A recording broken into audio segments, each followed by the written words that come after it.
بسم اللہ الرحمن الرحیم۔ اللہ اکبر کبیرہ والحمد للہ کثیرہ وسبحان اللہ بکرۃ واصیلا۔ اللہم صلی علی سیدنا محمد وعلی آلہ وسلم۔ آج آپ کے ساتھ شب برات کی وہ دعائیں شیئر کر رہی ہوں جو حضور پاک صلی اللہ علیہ وسلم سے منقول ہیں، اور یہ ایک بہت ہی پیاری کتاب ہے، اس میں درج ہیں، اور جو انہوں نے ضعیف بتائی ہیں وہ میں آپ کے ساتھ شیئر نہیں کر رہی، جو انہوں نے مستند بتائی ہیں وہ آپ کے ساتھ شیئر کر رہی ہوں۔ سب سے پہلی ہے کہ اس رات کو حضور نبی اکرم صلی اللہ علیہ وسلم بالخصوص یہ دعائیں منقول ہیں۔ ترجمہ: اے اللہ، میرے خیال اور باطل نے تجھے سجدہ کیا، تجھ پر میرا ایمان لایا دل، یہ میرا ہاتھ ہے اور میں نے اس کے ذریعے اپنی جان پر ظلم نہیں کیا۔ اے عظیم، ہر عظیم سے امید باندھی جاتی ہے، اے عظیم بڑے گناہوں کو بخش دے۔ میرے چہرے نے اس ذات کو سجدہ کیا جس نے اس کی تخلیق کی اور اس کی سمع اور بصر کی قوتوں کو جدا جدا بنایا۔ اب جو دوسری دعا ہے: اے اللہ، میں تیری رضا کے ذریعے تیری ناراضگی سے پناہ مانگتی ہوں، تیرے عفو کے ذریعے تیرے قہر سے پناہ مانگتی ہوں، اور میں تیرے ذریعے تجھ ہی سے یعنی تیری پکڑ سے پناہ مانگتی ہوں۔ میں اسی طرح تیری ثنا کا حق ادا نہیں کر سکتی جیسا کہ تو نے خود اپنی ثنا بیان کی ہے۔ میں ویسا ہی کہتی ہوں جیسے میرے بھائی داؤد نے کہا، میں اپنا چہرہ اپنے مالک کے سامنے خاک آلود کرتی ہوں، اور وہ حقدار ہے کہ اس کو سجدہ کیا جائے۔ تیسری دعا بہت پیاری: اے اللہ، مجھے ایسا دل عطا فرما جو ہر شر سے پاک صاف ہو، نہ بے وفا ہو اور نہ بدبخت ہو۔ اور اسی طرح جو لیلۃ القدر کی دعائیں ہیں وہ بھی اس رات پڑھنا مستحب ہے۔ سب سے پیاری دعا: اے اللہ، تو بہت معاف کرنے والا اور کرم فرمانے والا ہے، عفو و درگزر کو پسند کرتا ہے، بس مجھے معاف فرما دے۔ آمین ثم آمین یا رب العالمین۔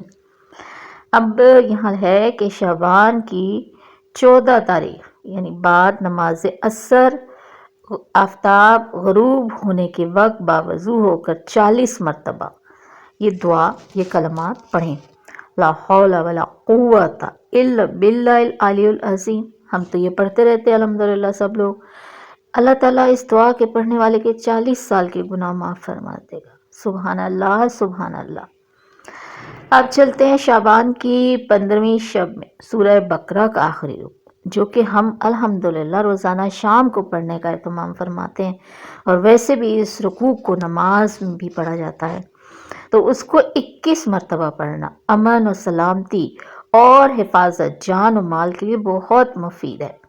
اب ایک اور عمل: شعبان کی 15ویں شب کا خوبصورت سی سورہ یاسین 3 بار پڑھنے سے رزق میں ترقی ہوتی ہے، عمر دراز ہوتی ہے اور انسان ناگہانی آفتوں سے محفوظ رہتا ہے۔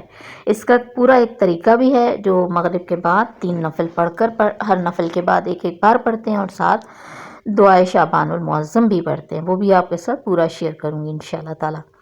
اسی طرح شعبان کی 15ویں رات کو سورہ دخان، اس کو 7 مرتبہ پڑھنا بہت افضل ہے۔ اللہ تعالیٰ 70 حاجات دنیا کی اور 70 حاجات آخرت کی پوری فرمائے گا انشاءاللہ تعالی۔ اب میں نے آپ کے ساتھ نصف شعبان کی دعا ایک پہلے ویڈیو میں شیئر کی ہے، آج میں آپ کو یہاں بتا رہی ہوں کہ یہ دعا کتنی خوبصورت ہے کہ صحابی رسول جو ہیں حضرت عبداللہ بن مسعود فرماتے ہیں، جو بندہ یہ دعا پڑھے اللہ تعالیٰ ضرور اس کی رزق میں وسعت عطا فرماتا ہے۔ اب رزق تو ہمیں معلوم ہو چکا ہے کہ ہر چیز رزق ہے، صرف ایک پیسہ دولت نہیں، بلکہ اس کے علاوہ ہر چیز جو اللہ تعالیٰ کی نعمت ہے ہمارے پاس، وہ جو ہے رزق میں آتا ہے۔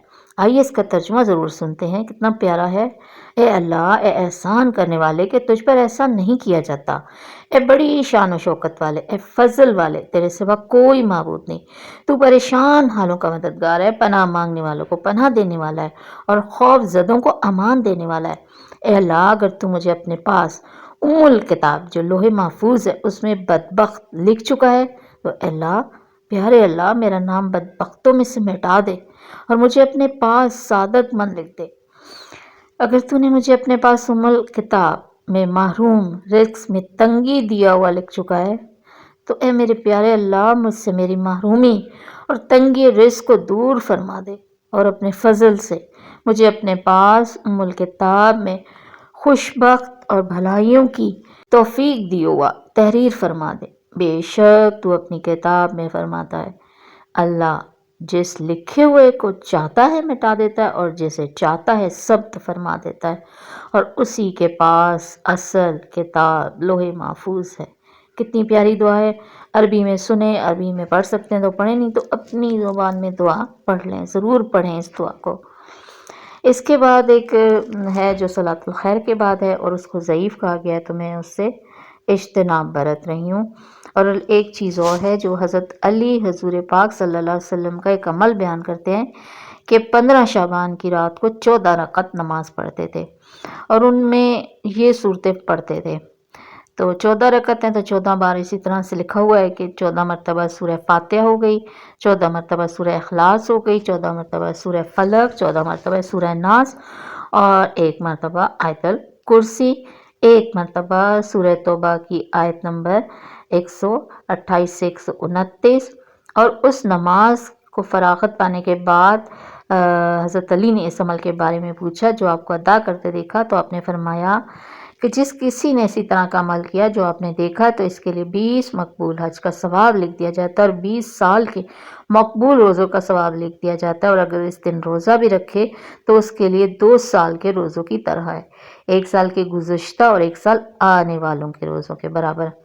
اس میں بھی ہے کہ یہ حضرت علی سے 14 رکعت نماز منقول ہے، اور یہ دعائیں جو اس میں ہر رکعت میں پڑھنے کی ہیں، اس کا طریقہ مختلف جگہوں پر لکھا ہوا ہے مختلف طریقے سے۔ تو علماء نے اس کو کہا ہے کہ اس رات تو ویسے ہی نوافل پڑھنے کی رات ہے، تو جتنی بھی رکعت آپ پڑھ سکیں، 14 پڑھیں، 20 پڑھیں، اس سے زیادہ پڑھیں، کوئی حرج نہیں ہے کہ اتنی ہی رکعت پڑھنی ہے۔ اور یہ جو صورتیں اس میں بیان ہوئی ہیں یہ تو الحمدللہ ویسے بھی نماز اور نوافل میں پڑھی جاتی ہیں۔